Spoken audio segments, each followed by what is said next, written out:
Now, what many of you may not be aware of is that being scared or being punished or experiencing anxiety could also cause damage to the hippocampus and other areas of the brain.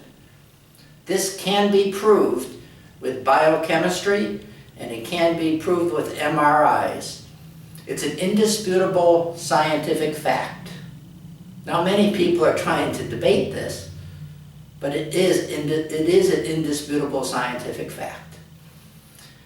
Well, what I like to do is to take medical studies, neuroscience, pharmacology, history, other complicated disciplines, and try to present them in a meaningful way, in the easiest way possible. So here's what I want to do. Let's go back 7,000 years. 7,000 years ago, the world was a lot different than it currently is.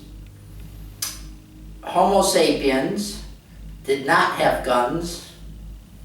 They did not have steel knives. The only weapons they really had, early human beings, was to have a rock or a stick, or possibly to even take the stick and shave down the tip a little bit so it came to a point and try to use it as a spear. Many animals were interested in attacking and killing human beings. Let's take a lion as an example. A lion has very big claws. They have very big teeth. They weigh more than human beings. And they're very strong and fast. Early human beings who had encounters with lions that wanted to eat them many times would get eaten. The lion would win. However, sometimes certain human beings would have a chemical that was released in their brain when they became very scared of the lion. Now, those chemicals make human beings stronger, faster, and increase their concentration levels. Now, those people had a higher probability of not being eaten by the lion. They had a higher probability of winning the fight. Because of that, they passed on that characteristic of having chemicals injected into your brain that causes you to be stronger and faster and be able to concentrate better.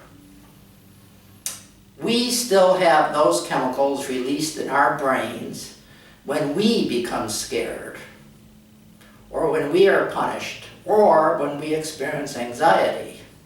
This can be proved with biochemistry, and it can be proved with an MRI. Those chemicals actually damage the hippocampus of the brain and other parts. Well, what I would like to do is take a look at what that means. Take a look at our schools. Our teachers and our administrators have very good intentions when they choose to punish a child to modify their behavior so they could learn.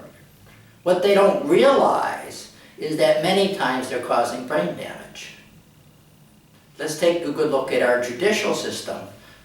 The police may attempt to scare you or intimidate you, but what they don't realize is that they could be causing brain damage in that person. Take a good look at our courts. If you go to our courts and you're scared that you might be incarcerated, that could cause brain damage. If you are incarcerated and someone determines you're misbehaving and decides to punish you, that could cause brain damage. This brain damage reduces your capacity to memorize. It reduces your capacity to be intelligent, and it reduces your good judgment, which increases the probability that you behave badly. In other words, punishment and fear do not work as a technique to modify human behavior. In fact, it does just the opposite.